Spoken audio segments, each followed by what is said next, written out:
Welcome guys to my new video. आज की video में हम जो इनपुट टाइप्स होते हैं, जो हमारे रिमेनिंग टाइप्स थे, वो देखने वाले हैं। हमने कुछ टाइप जब पहले पढ़े थे तो उसके बाद हमने एक फॉर्म बनाया था, बट और भी बहुत सारे टाइप्स होते हैं और इम्पोर्टेंट टाइप्स होते हैं जो हमें देखने चाहिए। तो आज के इस वीडियो में हम वो चीज़ कंप्लीट करेंगे। तो आज हम क्या पढ़ने वाले हैं ये मैं यहाँ पे लिख देता हूँ। सबसे पहले हम पढ़ेंगे इनपुट टाइप जो होती है डेट टाइम लोकल। ओके, जिसमें डेट टाइम दोनों शो होता है हमारी फील्ड में। फिर हम पढ़ेंगे अबाउट सर्च टाइप। थर्ड पे हम देखेंगे रीसेट। ओके, फोर्थ पे हम देखेंगे टाइम। फिफ्थ पे हम देखेंगे रेंज। एट सिक्स हम वीक देखेंगे। सेवन्थ में हम मंथ देखेंगे एंड लास्ट हम एट्थ पे नंबर देखेंगे। ओके, तो हम ये टाइप्स, आज जो इनपुट टाइप्स होते हैं हम ये देखने वाले हैं। तो लेट्स स्टार्ट। तो सबसे पहले input type date time local. ठीक है, ये क्यों यूज होता है? बेसिकली ये यूज इसलिए होता है कि डेट और टाइम हमारा साइड एक ही फील्ड में शो हो। जैसे हम देखते हैं अपना पेज, ये देखो। पहले मैं इसको फॉर्म में कर देता हूँ क्योंकि हम ये फॉर्म्स में पढ़ रहे हैं, तो फॉर्म टैग में ही करना सही है। क्योंकि कुछ टाइप हमारे जब हम फॉर्म एट्रीब्यूट यूज करते, फॉर्म एलिमेंट यूज करते हैं तब यूज होता है। तो अब जब आप यहाँ पे क्लिक करेंगे तो देखो यहाँ तो पूरा कैलेंडर आ रहा है और यहाँ क्या आ रहा है, टाइम। जैसे अभी मैं वीडियो रिकॉर्ड कर रहा हूँ 6:15 पे, तो वो टाइम शो हो रहा है। फिर आप कुछ भी सेलेक्ट कर सकते हैं, date is 14 and you can also select time. यहाँ पे आप आवर सेलेक्ट कर सकते हैं and this is a minute. तो आप यहाँ पे सेलेक्ट कर सकते हैं ये, तो यहाँ पे ये शो होने लगेगा। ओके, तो ये है डेट टाइम हमारा टाइप। अब हम दूसरा देखने जा रहे हैं, सर्च। जब हम सर्च यूज करते हैं तो सर्च बार एक टाइप से यहाँ पे इनपुट जो हमारी टेक्स्ट फील्ड होती है उसी की तरह आपको शो होगा। वेट अ मिनट, मैं मार्जिन दे देता हूँ यहाँ पे। देखो यहाँ पे सर्च शुरू होगा जिसमें हम टेक्स्ट कैरेक्टर्स दे सकते हैं, नंबर दे सकते हैं। ठीक है, अब इसमें और जब हम टाइप टेक्स्ट यूज करते हैं तो उसमें क्या अंतर है?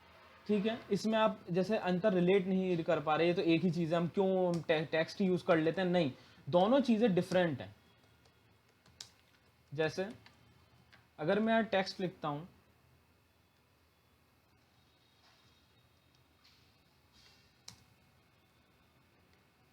और रिफ्रेश करके यहाँ पे कुछ देखो, यहाँ भी मैं वही चीज़ लिख रहा हूँ, यहाँ भी वही चीज़ लिख रहा हूँ, लेकिन दोनों टाइप में थोड़ा सा माइनर डिफरेंट है। यहाँ ये क्रॉस साइन है।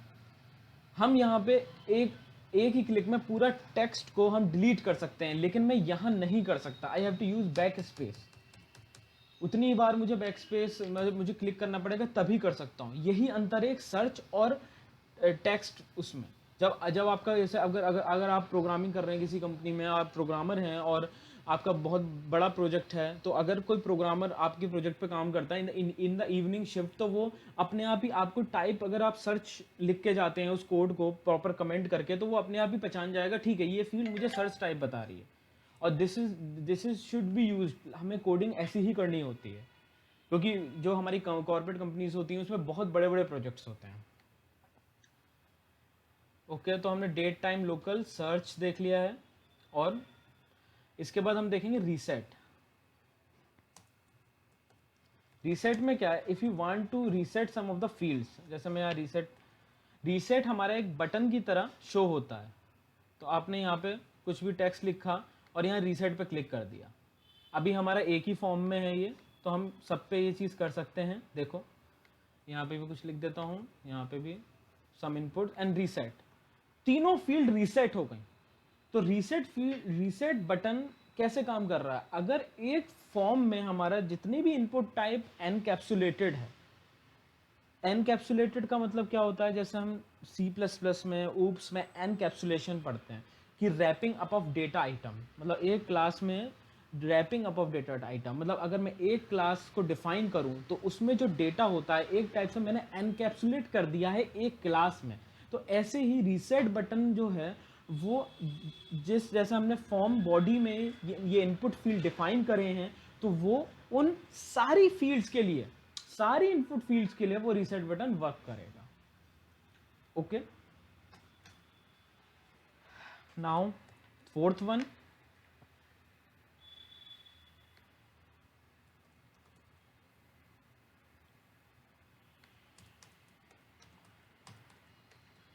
ना fourth one is time. Simple हमें टाइम लिखना है यहाँ पे। तो टाइम अगर मैंने, आप खुद ही समझ सकते हैं, जब मैंने डेट टाइम लोकल यूज़ किया तो मुझे डेट और टाइम दिखा, लेकिन जब मैं खाली अगर मैं टाइप अपनी टाइम देता हूँ तो मुझे क्या शो होगा, टाइम शो होगा बस खाली। देखो जब मैंने यहाँ क्लिक किया तो सिर्फ टाइम शो हो रहा है, लेकिन डेट टाइम लोकल में मुझे कैलेंडर प्लस टाइम शो हो रहा है। Okay, it's very simple. अभी हम इसके बाद अपनी नेक्स्ट वीडियो में एक फॉर्म भी बनाएंगे जिसमें सारे इनपुट एट्रीब्यूट्स हम यूज करने वाले हैं। अब हम देखेंगे रेंज। रेंज जो डिफाइन होती है वो हमेशा मिन एंड मैक्स में होती है। तो जैसे अगर मुझे रेंज डिफाइन करनी है यहाँ पे, इसको तो मैं सेम रखता हूँ मार्जिन को, तो यहाँ पे क्या कर दूंगा, टाइप रेंज मिन जैसे दे देता हूँ, min equals to 0 and max equals to 90 suppose. अब देखता हूँ मैं रिफ्रेश करके, तो ये देखिए एक रेंज डिफाइन है, ये एक रेंज डिफाइन हो गई। अच्छा, जब मैंने इसको क्या कहता हूँ, इसको मैंने रिफ्रेश किया तो आपको जो ये कलर्ड बार दिख रहा है ये मिडल ऑफ दिस रेंज दिख रहा है, this is a whole bar, और जो कलर्ड हमें बार दिख रहा है वो मिडल ऑफ दिस रेंज दिख रहा है। वो क्यों दिख रहा है, ये एक डिफॉल्ट फीचर है। ऐसा नहीं है कि ये 90 के केस में दिख रहा है, अगर यहाँ पे मैं 40 भी करूँगा ना तो भी वो तो वैसा ही दिखेगा। बेसिकली रेंज का मतलब क्या है, अगर यहाँ पे मैं रेंज एट्रीब्यूट में मैं 10 या 0 से 90 दे रहा हूँ या 10 से 90 दे रहा हूँ, तो यूज़र जो आपकी वेबसाइट को विजिट कर रहा है वो सिर्फ 10, सपोज 10 दे देता हूँ यहाँ पे मैं, वो सपोज 10 या 90 के बीच में ही वैल्यू ले सकता है, इंक्लूडिंग 10 एंड 90। वो 100 वैल्यू नहीं ले सकता, मतलब there is a specified limit और there is a specified restriction between the range. Okay, अब हम देखने वाले हैं वीक।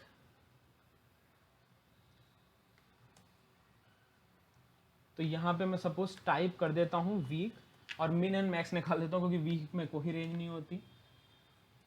तो सपोज मैंने वीक देखा, अब इसमें क्या होगा, मुझे वीक शो होगा, तो वीक शो हो रहा है 33, और वीक के साथ जो उस वीक में डेट है वो शो हो रही हैं। तो जैसे week 34 and date is 17, 18, 19, 20 with days. हम वीक्स और भी देख सकते हैं, देर इज नो लिमिट और there is no restriction here. तो this is a week input element, input type, sorry. Now हम मंथ देखने वाले हैं अब इसके बाद।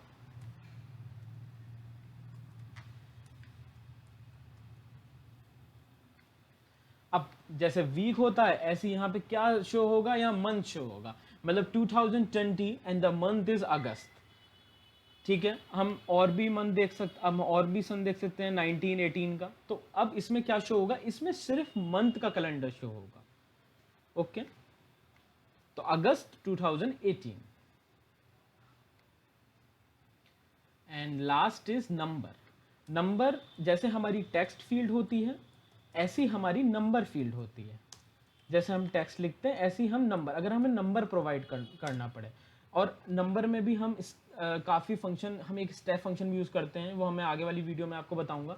अभी तो मैं टाइप बस नंबर बता रहा हूँ। तो उसमें क्या होता है, जैसे अगर कोई इनपुट टाइप आपकी नंबर है तो आप उसमें सिर्फ नंबर ही इनपुट कर सकते हैं।